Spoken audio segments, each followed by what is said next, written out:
All right, it's time for a very special Macon and Eggs. We are recording in our beautiful outdoor studio set up by our very own Grant Blankenship. I'm Leah Fleming, and I'm alongside my partner Charles Richardson. He is the editorial page editor at The Telegraph. And what do you think, Charles? Well, I'll tell you, this is nice. Yeah, this is nice. This is a little nice. on the cool side, but it's nice. It's nice. And we have so many wonderful listeners and viewers and readers of The Telegraph that are behind us. We've got folks from Houston County, we've got folks from Bibb, we've got folks from everywhere. So let's say hello to all of our party people. Yes. Thank you so much for joining us. All right, hot topic number one, immigration. President Obama has laid out his plan for immigration. He's taken executive action to do this. It will shield nearly 5 million people from deportation. This would affect a number of people in Houston County. We have a huge ag community there. Right. What do you think? What does it mean to Middle Georgians? Well, I think it means a lot to Middle Georgia, but let me tell you that I'm a little disappointed. I'm disappointed because there's not a thing that President Obama said last night that he couldn't have said 6 years ago. That the problem existed then, it exists now, so why do you wait 6 years? It becomes political. And personally, I like politicians that take bold action when there are political consequences. Because, as he said last night, because it's the right thing to do. Well, if it's the right thing to do in 2014, it was the right thing to do in 2010. So that's just me. There were a number of lawmakers, legislators that came down on this decision along party lines. Were you surprised by that? Oh, in this situation, atmosphere, of course not. You knew they were going to do that, and that's the state of Washington D.C. now. Everything is going to take a party line, but I'll tell you, Republicans should be thankful. The president has taken away something that they did not want to do. The reason, President Bush in 2007 tried to do the same thing, and they shut him down. Now, the Hispanic Latino demographic is the fastest growing demographic in this country. And whatever political party is going to be left standing, they're going to have to attract some people to their big tent. If they keep telling folks you can't come in the tent, they won't be a political party for very long. So the base of the Republican Party doesn't want to have anything to do with immigration. So it gives them a safe card, to get out of jail free card. But they still can deal with it if they choose to. Will this shut down the government next month, you think? I think, it's one thing to do it once and realize that that really didn't work.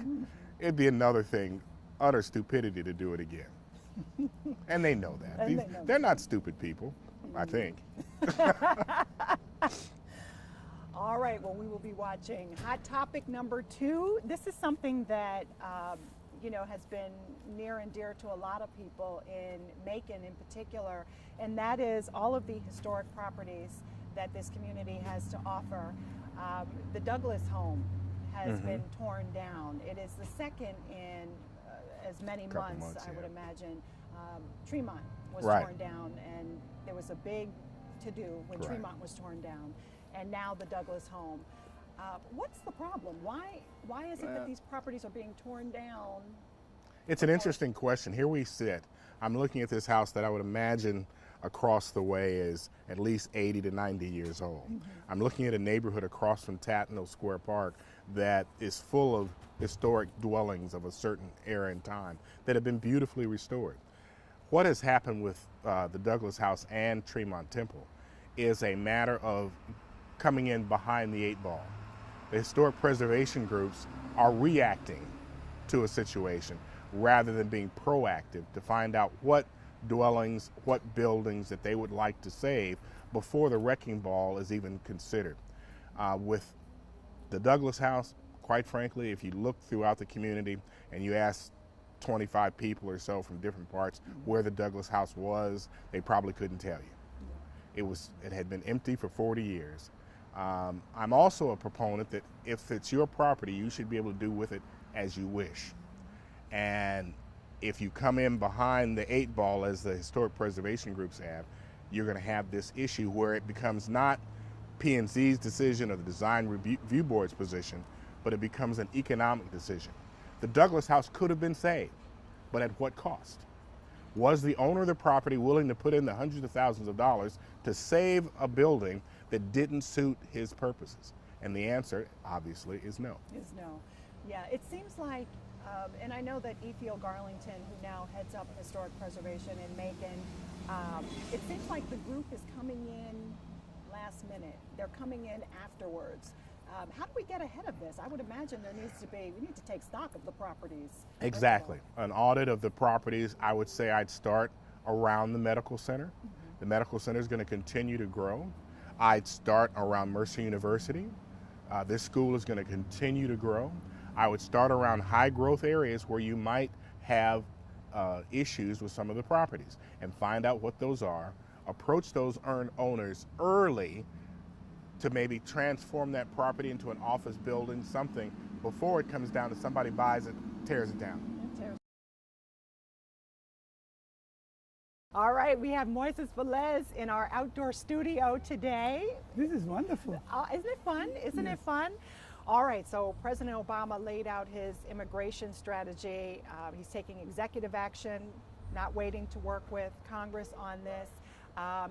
The plan that he laid out will help about 5 million people come out of the shadows. And I wanted to get your reaction to that. Do you think that, because certainly in Middle Georgia, we have a number of people, and you know this best. Yes. So tell me, what's your reaction to that? Do you think that this will actually help people? Will they still be alarmed or afraid to come out? Oh no, this is great. I spent the whole night answering questions and calls and Facebook and messages. People want to know more about it.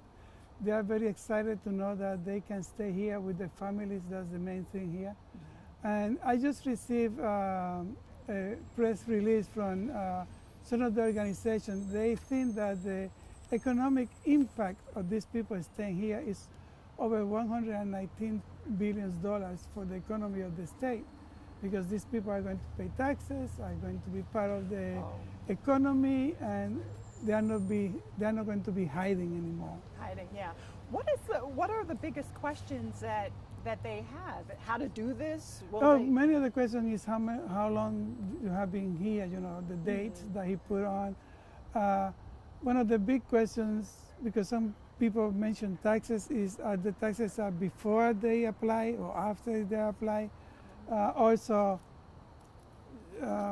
it's a little confusion because some kids are not U.S. citizens. If they are not U.S. citizens, they are not going to be part of this. But it's brand new, and you have questions of who can participate and how. One of the things I tell people is, in the state of Georgia, a notary cannot fill out immigration paperwork. Please stay away from those people who said they can do it. Go to a lawyer or to an organization, but stay away from people who don't have the legal status to do your paperwork. Yeah, I know trust has been a big issue for immigrants. Do you think that they're going to feel comfortable trusting to come out? What if they're not one of the people that this executive action will help? Do they risk now getting deported? That's a good question, but that's what they asked in the question before. And I'm glad that they call me before. I tell them, you may qualify or call this person. Take a lot of time to earn the trust, especially of some sector of the immigration. And if you are not part of them, they cannot. Even me, who are Puerto Rican, sometimes have hard times.